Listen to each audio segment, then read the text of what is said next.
క్రీస్తు యందు ప్రియమైనటువంటి వారలారా, యేసుక్రీస్తు నామమున మరొకసారి ఈ లెంట్ ధ్యాన స్రవంతి కార్యక్రమాన్ని వీక్షిస్తున్నటువంటి వారందరికీ కూడా యూట్యూబ్ సబ్స్క్రైబర్స్కు, తర్వాత అధ్యక్ష మండలంలో ఉన్న యూత్ డిపార్ట్మెంట్ యవనస్తులకును, అధ్యక్ష మండలంలో ఉన్న విశ్వాసులందరికీ కూడా క్రీస్తు పేరట నా హృదయపూర్వక శుభాభివందనములు తెలియజేస్తూ ఉన్నాను. లెంట్ ధ్యాన స్రవంతి కార్యక్రమాన్ని ఏర్పాటు చేసిన ఆధ్యాత్మికమైన అధ్యక్ష మండల యవన సమాజము, అధ్యక్ష మండలములో వీక్షితులైనటువంటి వారందరూ కూడా ఆధ్యాత్మికంగా ఈ శిలువ ధ్యాన కాలములో దినదినము ఆత్మీయమైన అభివృద్ధి పొందాలని ఈ కార్యక్రమాన్ని అనేక సంవత్సరాలుగా ఏర్పాటు చేసినటువంటి దీని కర్త అయినటువంటి అధ్యక్ష మండలపు పీఠాధిపతులు the right reverend doctor Peyyela Isaac Varaprasad తండ్రి గారికి, శ్రీమతి సిడి భారతి తల్లి గారికి హృదయపూర్వక శుభాభివందనములు తెలియజేస్తూ ఉన్నాను. అంతేకాకుండా మన యూత్ డిపార్ట్మెంట్ డైరెక్టర్ గారికి, ఈ చైర్మన్ గారికి, రెవరెండ్ పిడిఎస్జే బెనహర్ బాబు గారికి, మన యూత్ బోర్డు సెక్రటరీ గారు యానీ మోజస్ గారికి ఈ అవకాశాన్ని తండ్రి గారు యూత్ డిపార్ట్మెంట్ కల్పించినందులకై వారికి హృదయపూర్వక శుభాభివందనములు తెలియజేస్తున్నాను. అంతేకాకుండా ఇక్కడ దీనిని అధ్యక్ష మండల క్షేమాభివృద్ధి కోసం పాటుపడుతున్నటువంటి ఈ ప్రార్థనా ఛానల్ వ్యవస్థాపకులైనటువంటి బాబు గారికి, వారి టీం అంతటికి కూడా సావుకులం అందరి పక్షాన, అధ్యక్ష మండలం అంతటి పక్షాన హృదయపూర్వక శుభాభివందనములు తెలియజేస్తున్నాను. క్రీస్తు యందు ప్రియమైనటువంటి వారలారా, ఈ లెంట్ ధ్యాన స్రవంతి కార్యక్రమమునకై ఏర్పాటు చేయబడినటువంటి ధ్యానాంశము సిలువ అనే దానిని గురించి, సిలువ ద్వారా మానవ జీవితానికి కలిగినటువంటి ఆధిక్యత, ఆ సిలువ ద్వారా మానవునికి కలిగినటువంటి విమోచన కార్యం ఎలాంటిదో ఈ సిలువ ఈ లెంట్ ధ్యాన స్రవంతిలో మనము ఒకసారి గ్రహించుకుందాం. చిన్న ప్రార్థన చేసుకుందాం. ప్రార్థనలో దేవుని సన్నిధి ప్రసన్నత మన మధ్య ఉంచి దేవుడు నాతో మాట్లాడాలని ప్రార్థన చేసుకుందాం. పరిశుద్ధుడ పరలోకపు తండ్రి, కృపాభరితుడు అయిన దేవ, కృపాసత్య సంపూర్ణుడాని పాదములకు స్తుతులు స్తోత్రాలు చెల్లిస్తున్నాం.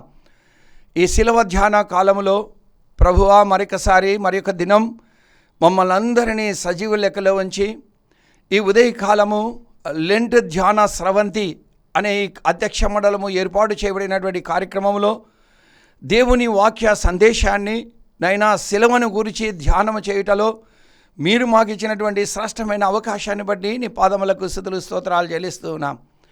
కొద్ది నిమిషములు సిలువలో దాగి ఉన్న మాధుర్యం, సిలువ ద్వారా మాకు కలిగినటువంటి ఆధిక్యత, ఈ సిలువ ధ్యాన కాలములో మేము జీవించవలసినటువంటి జీవిత విధానాన్ని మేము నైనా ధ్యానించు నిమిత్తమై మాకిచ్చిన సమయాన్ని బట్టి నీకు స్తోత్రాలు. కొద్ది నిమిషములు నీ వాక్య ధ్యానములోకి వెళ్తూ ఉండగా అల్పుడను అయోగ్యుడను జ్ఞానములేనని మీరు ఎన్నుకున్నారు, ప్రతిష్ఠించారు, ప్రత్యేకించుకున్నారు, అభిషేకించారు. మీకు స్తోత్రాలు.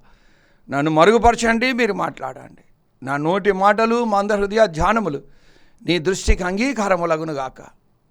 మాతో మీరే మాట్లాడమని, వినగలిగిన చెవులను, ఆలకించగలిగిన మనస్సును వీక్షితులకు దయచేయమని యేసునామమును అడిగి వేడుకొనుచున్నాను తండ్రి, ఆమేన్.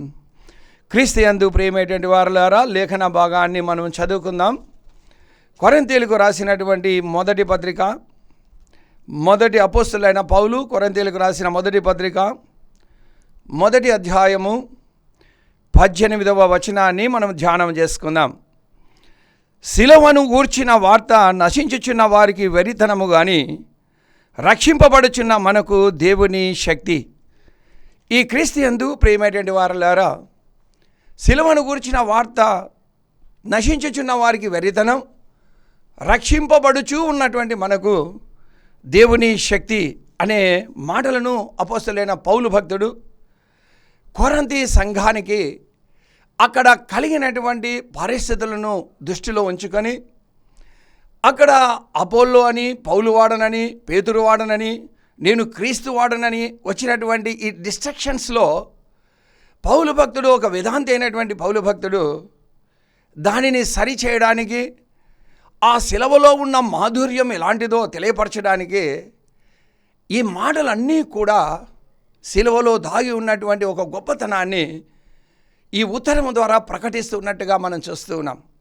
అయితే అంటున్నటువంటి మాట, శిలువను గూర్చిన వార్త నశించుచున్న వారికి వెరితనమేమో కానీ రక్షింపబడుచున్న మనకు, రక్షింపబడబోచున్నటువంటి మనకు దేవుని శక్తి అనే మాటలు జ్ఞాపకం చేయబడుతున్నట్లుగా మనం చూస్తున్నాం.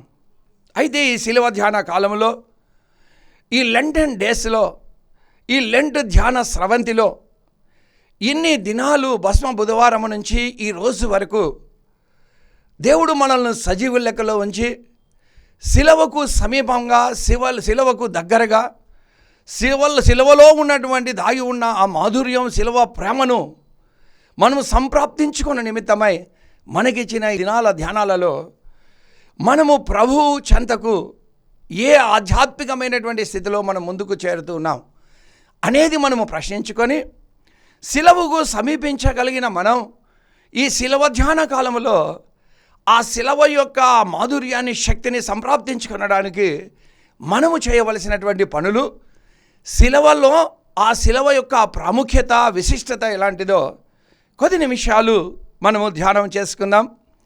క్రీస్తుయందు ప్రియమైనటువంటి వారలారా, యేసు ప్రభువుల వారు చేసినటువంటి ఈ శిలువ బలియాగం, ఈ శిలువ ప్రయాణంలో ఎన్నో భయంకరమైనటువంటి శ్రమలను ఆయన అనుభవించినట్టుగా మనం చూస్తూ ఉన్నాం. అయితే ఈ శిలువలో ఆయన పడినటువంటి ఆ శ్రమల యొక్క మూలంగా మానవ జీవితానికి కలిగినటువంటి స్వస్థత, మానవ జీవితానికి కలిగినటువంటి విమోచన దేవుని లేఖనాలలో మనము స్పష్టంగా చూస్తూ ఉన్నాం. అందులో ఆయన అన్నాడు కదా, అపోస్తులైన పౌలు తిమోతికి రాస్తూ మొదటి పత్రిక 2వ అధ్యాయం 6వ వచనంలో, యేసు ప్రభుల వారు శిలువలో అయినటువంటి ఆ బలి ఈయన అందరి కొరకు విమోచన క్రయధనముగా తన్ను తానే సమర్పించుకొనెను. ఆయన అనేకులకు ఆయన విమోచన క్రయధనముగా అర్పించుకున్నాడు శిలువలో అనే మాటలు మనం చూస్తూ ఉన్నాం. గలతీ పత్రిక 1:4లో దుష్ట కాలము నుండి విమోచింపవలనని మన పాపముల నిమిత్తమై తన్ను తాను ఆయన అప్పగించుకొనెను అనే మాటలను కూడా మనము చూస్తూ ఉన్నాం. అయితే క్రీస్తుయందు ప్రియమైనటువంటి వారలారా, ఆ విమోచన, ఆ కార్యం, ఆ శిలువలో ఉన్నటువంటి ఆ మాధుర్యాన్ని మనము ప్రస్ఫుటంగా గమనించినప్పుడు శిలువ ఒక మెస్సియా ఔదార్యానికి చిహ్నంగా ఉంటున్నట్లుగా చూస్తున్నాం. శిలువ శిష్యత్వపు మార్గదర్శకత్వమై ఉంటూ ఉన్నది. యేసుని వెంబడించిన వారు ఈ శిలువ ధ్యాన కాలంలో ఆయన ఒక మాదిరి, పేతురు రాసిన మొదటి పత్రిక 2వ అధ్యాయము 21వ వచనంలో ఏ విధంగా మాదిరి ఉంచి వెళ్ళాడో ఆ మాదిరిలో మనము ప్రయాణించవలసినటువంటి వారమై ఉంటూ ఉన్నాం. అందుకనే శిలువ దేవుని ప్రేమకు ఒక సంకేతమై ఉంటూ ఉన్నది. శిలువ దేవుని ప్రేమకు ఒక సంకేతం. శిలువ పాపి పట్ల దేవుని బాధ, శ్రద్ధకు ఒక నిదర్శనమై ఉంటూ ఉన్నది. శిలువ దేవుని త్యాగానికి ఒక ప్రదర్శనం. శిలువ దైవ మానవ సంధానానికి ఒక మూలమై ఉంటూ ఉన్నది. అయితే శిలువ దేవుని ప్రేమ, ఆయన చూపించినటువంటి ప్రేమ, మనము ఈ జన్మ కర్మ పాపముల చేత ఆదాము ద్వారా సంక్రమించినటువంటి పాపము ద్వారా నిత్య నరకాగ్నికి వెళ్ళవలసినటువంటి మనలను విడిపించడానికి ఆయన ఈ లోకానికి, ఆయన ధనవంతుడై ఉండి దీన దరిద్రుడిగా మనల్ని ధనవంతులు చేయడానికి ఆయన ఈ లోకానికి వచ్చి తను చేసినటువంటి శిలువ బలియాగమును బట్టి ఆ దేవుని యొక్క ప్రేమ మనకు వెల్లడిపరుచుతూ ఉన్నట్లుగా మనం చూస్తూ ఉన్నాం. రెండవదిగా పాపి పట్ల దేవుని యొక్క బాధ, శ్రద్ధకు ఒక నిదర్శనమై ఉంటూ ఉన్నది. పాపిని విడిపించడానికి, పాపికి ప్రత్యామ్నాయంగా యెషయా గ్రంథం 53వ అధ్యాయం 5వ వచనంలో వ్రాయబడినటువంటి మాట, నీకు ప్రత్యామ్నాయంగా తను అయినటువంటి బలి ఇక్కడ మనకు జ్ఞాపకం చేయబడుతున్నట్లుగా మనం చూస్తున్నాం. పాపి పట్ల దేవుని బాధ, శ్రద్ధకు ఒక నిదర్శనమై ఉంటూ ఉన్నది. శిలువ దేవుని త్యాగానికి ఒక ప్రదర్శన అయి ఉంటూ ఉన్నది. దేవుని యొక్క త్యాగం ప్రస్ఫుటంగా ఆ శిలువలో ఆయన పడినటువంటి శ్రమలు, ఆ శిలువలో తను శిలువ మోస్తున్నటువంటి తరుణములో ఆ భయంకరమైనటువంటి బాధలో ఆయన త్యాగానికి ఎంత ప్రదర్శనంగా ఉందో మనకు కనిపిస్తూ ఉంది. శిలువ దైవ మానవ సంధానానికి మూలమై ఉంటూ ఉన్నది. ఆదాము ద్వారా తెగిపోయినటువంటి సంబంధం యేసు ప్రభుల వారి శిలువ బలియాగము ద్వారా విడిపోయినటువంటి ఆ బంధాన్ని ఈ శిలువ ద్వారా మా దైవ మానవ సంధానానికి కారణమైనట్టుగా మనము చూస్తూ ఉన్నాం. క్రీస్తు యందు ప్రియమైనటువంటి వారలారా, ఈ లెంట్ ధ్యాన స్రవంతిలో ఇన్ని దినాలు మనం ఆధ్యాత్మికమైన జీవితంలో శిలువను గురించి ధ్యానం చేస్తూ ఉన్నాం.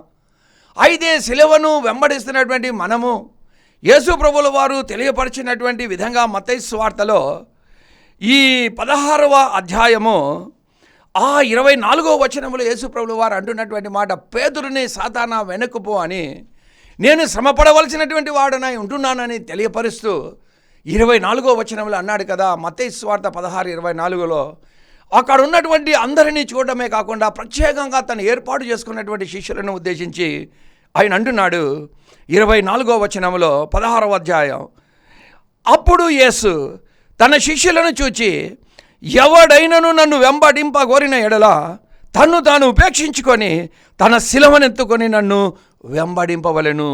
తన ప్రాణమును గోరువాడు దాన్ని పోగొట్టుకొనను, నా నిమిత్తము తన ప్రాణమును పోగొట్టుకున్నవాడు దానిని దక్కించుకొనును అనే మాటలు జ్ఞాపకం చేస్తున్నట్లుగా మనం చూస్తున్నాం. అయితే శిలువ యొక్క ప్రాధాన్యత ఎంత గొప్పదో యేసు ప్రభువుల వారు సహితం ఆయన చెప్తూ ఉన్నట్టుగా మనం చూస్తున్నాం. శిలువ దేవుని ప్రేమకు ఒక సంకేతం, శిలువ పాపి పట్ల దేవుని బాధ శ్రద్ధకు ఒక నిదర్శన, శిలువ దేవుని త్యాగానికి ఒక ప్రదర్శన, శిలువ దైవ మానవ సంధానానికి మూలమై ఉంటున్నది, శిలువ మెస్సియా ఔదార్యానికి చిహ్నంగా ఉంటున్నట్లుగా మనం చూస్తున్నాం. ఇలాంటి శిలువ ధ్యాన కాలములో ఈ లెంట్ ధ్యాన స్రవంతిలో మరి యొక్క దినములో ప్రవేశించినటువంటి మనం శిలువను నామకార్థంగా మనము ధ్యానించినట్లయితే శిలువలో దాగి ఉన్నటువంటి యేసయ్య ప్రేమను, యేసయ్య ఔదార్యమును, యేసయ్య క్షమాగుణాన్ని, యేసయ్య ఆ కనికరమును మనము చూడలేము,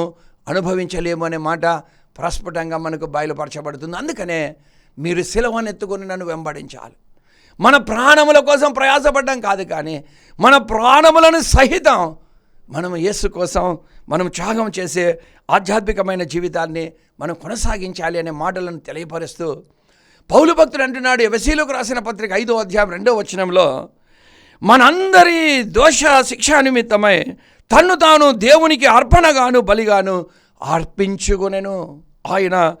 ఆయన తన్ను తాను దేవునికి అర్పణగా బలిగాను అప్పగించుకొనెను, పరిమళ సువాసనగా ఉండడానికి అర్పించుకున్నాడు. క్రీస్తు యందు ప్రియమైనటువంటి వారలారా, క్రీస్తుని కలిగినటువంటి మన జీవితాలలో మన ప్రాణములను సహితం, మన జీవితాలను సహితం దైవ సేవకులముగా ప్రభువును అంగీకరించిన వారముగా హృదయంలో విశ్వసించి నోటితో ఒప్పుకొని రక్షింపబడిన మన జీవితాలలో ఈ శిలువ ధ్యాన కాలములో శిలువకు సమీపంగా జీవించవలసినటువంటి వారంగా ఉంటూ ఉన్నాం. సమీపంగా జీవించడము అంటే శిలువలో దాగి ఉన్నటువంటి దేవుని ప్రేమ, శిలువలో దాగి ఉన్నటువంటి దేవుని యొక్క బాధ శ్రద్ధ, శిలువలో దాగి ఉన్నటువంటి దేవుని త్యాగానికి ఒక ప్రదర్శనగా ఉంటున్నటువంటి ఆ శిలువ బలియాగం, ఆ శిలువలో దాగి ఉన్న దైవ మానవ సంధానానికి మూలమైనటువంటి ఆ శిలువను మోస్తూ ధరిస్తూ భరిస్తూ మన జీవితాన్ని కొనసాగించాలి అనే మాటలు జ్ఞాపకము చేయబడుతూ ఉన్నాయి. అందులో క్రీస్తు యందు ప్రియమైనటువంటి వారలారా, ఇక్కడ వ్రాయబడినటువంటి మాటలను మనం చూస్తే అపోస్తలుడైనటువంటి పౌలు భక్తుడు శిలువను గూర్చి చెబుతూ మనము ఆ శిలువను ఏ విధంగా మనము ధరించాలి భరించాలి అనే మాటలను చెప్తూ మన జీవిత విధానంలో 3 ఆధ్యాత్మికమైనటువంటి ఆ క్రియారూపకమైన జీవితాన్ని మనము కొనసాగించాలి అనే మాటను ఆయన జ్ఞాపకం చేస్తున్నాడు. అందులో మొట్టమొదటిగా రోమీయులకు రాసిన పత్రిక 6వ అధ్యాయం 6వ వచనంలో, ఏమనగా మనమింకను పాపమునకు దాసులము కాకుండుటకు పాప శరీరము నిరర్థకమగునట్లు మన ప్రాచీన స్వభావమును ఆయనతో కూడా సిలువ వేయబడినని ఎరుగుదుము. అండ్ మొట్టమొదటి ఆలోచన ఇక్కడ అంటున్నాడు, మన ప్రాచీన స్వభావమును సిలువ వేయాలి. ప్రభువును అంగీకరించిన తోడనే ఈ సిలువ ధ్యాన కాలములో ప్రభువు వైపు చూస్తూ, సిలువ వైపు చూస్తూ మన జీవితాన్ని కొనసాగిస్తున్నటువంటి మన ప్రాచీన స్వభావం, క్రీస్తుకు వ్యతిరేకమైన క్రియలు, క్రీస్తుకు వ్యతిరేకమైనటువంటి ఆలోచన తలంపులు ఏవైతే ఉన్నాయో వాటన్నిటినీ మనం దూరపరుచుకొని జీవించవలసినటువంటి వారమై ఉంటూ ఉన్నాం. అయితే నామమాత్రపు క్రైస్తవ జీవితము కాక నిజమైన క్రైస్తవ ఆధ్యాత్మికమైనటువంటి జీవితాన్ని కొనసాగించుటలో మనము నిమగ్నులమై జీవించవలసినటువంటి వారమై ఉంటున్నామనే మాటలు జ్ఞాపకం చేయబడుతున్నట్లుగా మనం చూస్తున్నాం. దీనిని ఎఫెసీ పత్రికలో అంటున్నాడు కదా, అపోస్తలుడైన పౌలు ఎఫెసీయులకు రాసినటువంటి పత్రిక 4వ అధ్యాయం మనం చూసినప్పుడు 22వ వచనంలో అంటున్నాడు, ఇక్కడ ప్రాచీన స్వభావమును సిలువ వేసుకునుట అనే మాటకు అర్థాన్ని ఇక్కడ స్పష్టంగా వివరణ ఇస్తూ ఉన్నాడు. 22వ వచనం నుంచి 24వ వచనం వరకు, కావున మునుపటి ప్రవర్తన విషయంలోనైతే మోసకరమైన దురాశల వలన చెడిపోవు మీ ప్రాచీన స్వభావమును వదులుకొని మీ చిత్తవృత్తి యందు నూతనపరిచిన పడిన వారై నీతియు యథార్థమైన భక్తి గలవారై దేవుని పోలికగా సృష్టింపబడిన నవీన స్వభావమును ధరించుకొనవలెను అంటున్నటువంటి మాట ఏంటంటే, మొట్టమొదటి ఆలోచన ప్రాచీన స్వభావం. నీవు ఈ లెంట్ స్రవంతి, ఈ ధ్యాన స్రవంతిలో ఇన్ని దినాలు నీ జీవితాన్ని నువ్వు ఏ విధంగా జీవించావో గతంలో, అయితే లెంట్ ధ్యాన స్రవంతి ఈ మరొక దినాన్ని నీవు సజీవుడుగా ఉన్నటువంటి నీ జీవితంలో నీవు నేను తీసుకోవాల్సినటువంటి ఒక నిర్ణయం. శిలువ ద్వారా నాకు విమోచన, శిలువ ద్వారా దుష్ట కాలం నుంచి నేను తప్పింపబడ్డాను, శిలువ ద్వారా దేవుని యొక్క ప్రేమను చూచాను, నేను పడవలసినటువంటి బాధ నాకు మారుగా శిలువలో యేసయ్య పడ్డాడు, కాబట్టి ఆ యేసుకు నా జీవితాన్ని నేను సమర్పించుకుంటున్నానని గత స్వభావం, ఈ మునుపటి ప్రవర్తన దేవునికి దూరంగా నీ ఆలోచన తలంపుల చేత నీవు నేను జీవిస్తున్నామేమో. అయితే లెంట్ ధ్యాన స్రవంతిలో దేవుడు నీకు నాకు ఒక అవకాశాన్ని ఇస్తూ ఉన్నాడు. అయితే ఏ బంధకాలలో నువ్వు పట్టబడి ఉన్నావో, ఏ శ్రమలు నువ్వు ఎదుర్కొంటున్నావో, ఎన్ని పర్యాయాలు నీవు దేవుని వైపు, నీవు దేవుని సన్నిధికి వచ్చిన సమస్యలు, నీలో భయంకరమైనటువంటి శ్రమలతో నీవు నేను ఉంటున్నామేమో. మనల్ని మనము ఒక్కసారి ప్రశ్నించుకోవాలి. ఇది మొట్టమొదటి ఆలోచన. ఈ శిలువ ధ్యాన కాలంలో దేవుని సన్నిధికి రావాలి. మునుపటి ప్రవర్తనను, ప్రాచీన స్వభావాన్ని తీసివేసుకొని నూతన ఆధ్యాత్మికమైనటువంటి ఒరవడిలో ప్రభువు కలిగిన మనస్సు కలిగి మన జీవితాన్ని జీవించాలి. ఇది మొట్టమొదటిది. రెండవదిగా మనము జ్ఞాపకం చేసుకున్నప్పుడు గలతీయులకు రాసిన పత్రిక 2వ అధ్యాయం 20వ వచనంలో అంటున్నటువంటి మాట, నేను క్రీస్తుతో కూడా సిలువ వేయబడి ఉన్నాను, ఇకను జీవించువాడను నేను కాను, క్రీస్తే నా యందు జీవించుచున్నాడు, నేనిప్పుడు శరీరమందు జీవించుచున్న జీవితం నన్ను ప్రేమించి నా కొరకు తన్ను తాను అప్పగించుకొనిన దేవుని కుమారుని యందు విశ్వాసం వలన జీవించుచూ ఉన్నాను. అయితే రెండవ ఆలోచన, నేను క్రీస్తుతో కూడా సిలువ వేయబడి ఉన్నాను అనే ఆధ్యాత్మికమైన ఆలోచన చేత మనం ఉండాలి. పాత ప్రాచీన స్వభావాలను, దుష్ట తలంపులు, దుష్ట ఆలోచనలను పక్కకు నెట్టి నేను క్రీస్తుతో కూడా సిలువ వేయబడి ఉన్నాను ఒక నిర్ధారణకు వచ్చి ప్రాచీన స్వభావాన్ని వదిలి నూతన స్వభావంతో ఆధ్యాత్మికమైన జీవితాన్ని నీవు నేను జీవించేవాడంగా నీవు నేను ఉండాలి. మూడవదిగా అంటున్నాడు గలతీయులకు రాసిన పత్రిక 6వ అధ్యాయం 14వ వచనంలో అన్నాడు, అయితే మన ప్రభువైన యేసుక్రీస్తు సిలువ యందు తప్ప మరి దేని యందు నేను అతిశయించుట నాకు దూరమవును గాక, దానివలన నాకు లోకమునకు నేనును సిలువ వేయబడి ఉన్నాను. లోకమునకు సిలువ వేసుకొనుట. లోకములో ఏముందండి? లోకములో శరీరాశ, నేత్రాశ, జీవపుటంబం ఉంది. లోకములో దేవుని ప్రేమ లేదు.